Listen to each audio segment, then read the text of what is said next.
comecei nessa área de informática muito cedo e comecei a trabalhar, efetivamente, na indústria, Coca-Cola, banco. Eu sou uma pessoa que gosta do que eu faço.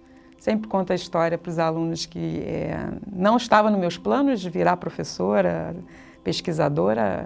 Isso aconteceu na minha vida. O meu sonho era trabalhar na NASA, né? Assim, era uma coisa meio que trabalhar em coisas diferentes, né?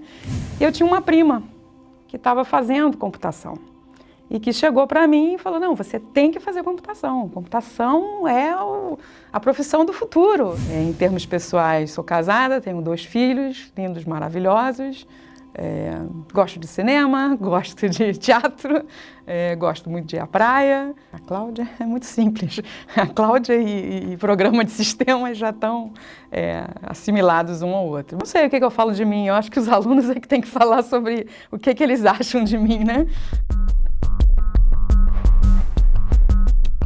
Nós recebemos uma verba da Secretaria de Educação Superior, do MEC, para apoiar uma ideia de laboratório para graduação. E uma das ideias, então, do professor Fernando Rochinha, que era o diretor acadêmico, eu era adjunta dele, foi criar um laboratório de realidade virtual. Foi então que eu comecei a conversar com a professora Cláudia Werner, que na época era diretora adjunta acadêmica, e a partir dessa ideia começamos a formatar um laboratório. E a ideia era ter tipo um quiosque onde a gente mostrasse um pouco essa tecnologia de realidade virtual, mas no esquema de demonstração, de exibição. Obviamente, isso não era bem o que a gente gostaria de fazer, né? Que a gente queria fazer um laboratório de ensino e de pesquisa, mas era a proposta naquele momento. Tivesse um papel mais amplo, que atendesse a graduação, na forma de aulas, de formação, mas que também pudesse realizar pesquisas. Até porque esse é o grande mote da UFRJ, conciliar pesquisa, pós-graduação e graduação. Quando entrou a nova diretoria, agora já com o Pinguelli e o professor Watanabe me chamou para justamente saber, olha, e essa verba aqui? Tinha um projeto já aprovado pelo MEC, com os recursos aqui na universidade, para criar um laboratório 3D, né, de realidade virtual, mas ele era basicamente de demonstração. Pelo investimento, valia a pena ter alunos, professores associados trabalhando nesse laboratório, né? Foi aonde a gente começou a olhar para diferentes locais, imaginar. A ideia inicial era um nicho, um dos nichos que existem no corredor do Bloco I, mas só que era um espaço mínimo, e a ideia era ter o atendimento aos alunos da graduação. E foi aí que surgiu a ideia da gente vir para debaixo da terra, né? Numa proposta que outros laboratórios já estavam começando, mas não eram muitos, né? Da gente efetivamente começar a habitar uma área que começou a ser uma área nobre dentro aqui do CT, que é o subsolo. Uma das pessoas que foi chave na época, até para acompanhamento desse processo todo, foi a própria Cláudia Suzy, né, que acabou de terminar o seu doutorado e que ela tinha entrado para a instituição para fazer um doutorado, tentando trabalhar em áreas que mexiam com a questão de realidade virtual aumentada. Então ela, em última análise, era a principal interessada para que isso desse certo, né? Bem, no início do meu doutorado, a Cláudia entrou em contato comigo, falando que tinha um desafio muito grande, tinha uma verba de um projeto e que tinha que construir um laboratório do zero, montar parede, subir parede, comprar todos os equipamentos, e que estava contando com a minha ajuda. Eu achei o máximo, claro que eu topei, mesmo sendo em tempo recorde, e contei com a ajuda do professor Watanabe, que foi uma ajuda incrível, e começamos a correr atrás de parceiros que trabalhassem com esse tipo de tecnologia. Foi aí que a gente entrou em contato com o Lance. Então a Cláudia nos convidou a participar do projeto Lab 3D. Né? Nós começamos, acho que até desde a marca do laboratório, sempre procurando um custo-benefício que fosse adequado às condições que a gente tem naquele momento ou vai ter. Um caso interessante dos sistemas que eram de apresentação dos filmes em 3D, que custavam, era um investimento altíssimo se fosse feito fora. Aí, de novo, veio a criatividade, a capacidade da COP em produção tecnológica, que conseguiu rapidamente configurar um equipamento e montar uma estrutura que tem funcionado de forma bastante satisfatória. Então, a gente sempre procura buscar soluções que são soluções factíveis, que tem um custo razoável, que possa ter reposição, que a tecnologia evolui muito rapidamente, a gente possa acompanhar isso sem que comprometa, de um modo geral, o custo já envolvido em termos de um laboratório de visualização. E conseguimos, em 2009, fazer a primeira inauguração do laboratório, que para a gente foi assim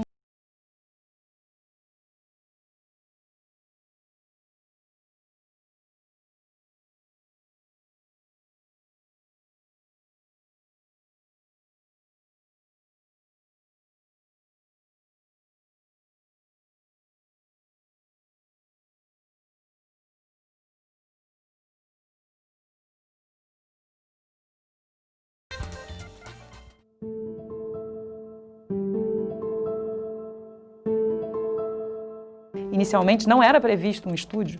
Na verdade, a gente tinha guardado essa área, que seria uma área para a questão da TV digital, onde a gente teria uma bancada com equipamentos de TV digital. Hoje em dia, a gente está aqui com uma infraestrutura excelente, o estúdio, que já é uma evolução da ideia original, né? Por esse contexto de Brasil vivendo essa introdução da TV digital e uma política até de governo, no sentido de incentivar que grupos de universidade trabalhassem esse perfil do que seria um profissional para a TV digital, quando na verdade é um profissional que mistura a área de TI, né, tecnologia da informação, com a área de comunicação.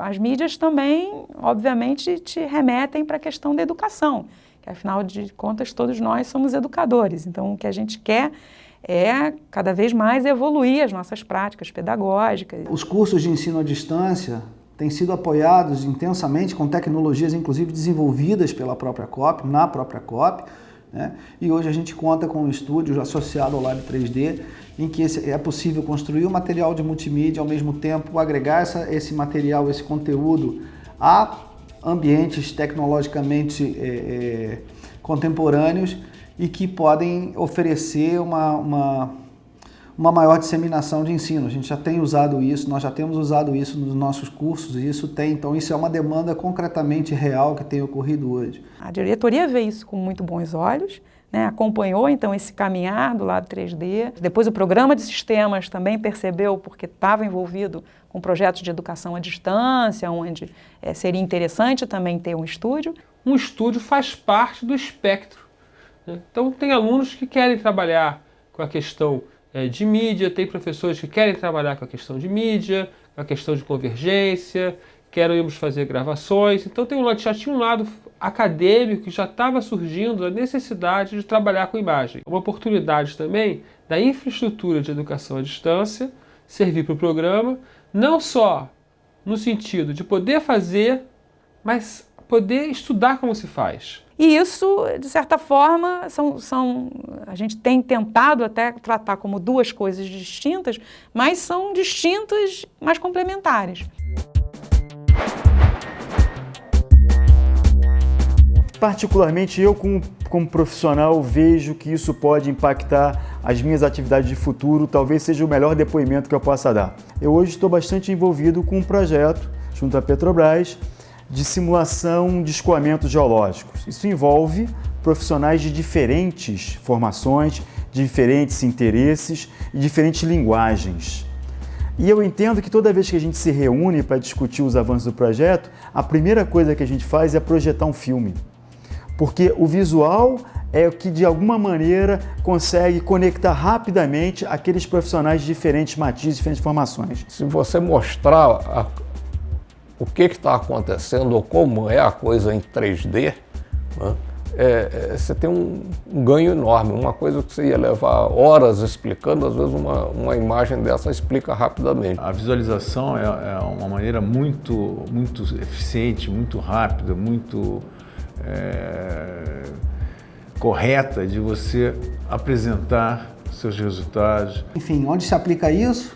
Em todas as áreas da vida cotidiana. Então eu vejo que esse laboratório ele aparece nesse contexto de produzir a visualização, aprender a técnica de aprender a visualização, no momento onde você pode distribuir essa visualização. No ensino médio, no ensino fundamental, já tem gente lá muito preocupado com trabalhar essa linguagem visual com a garotada.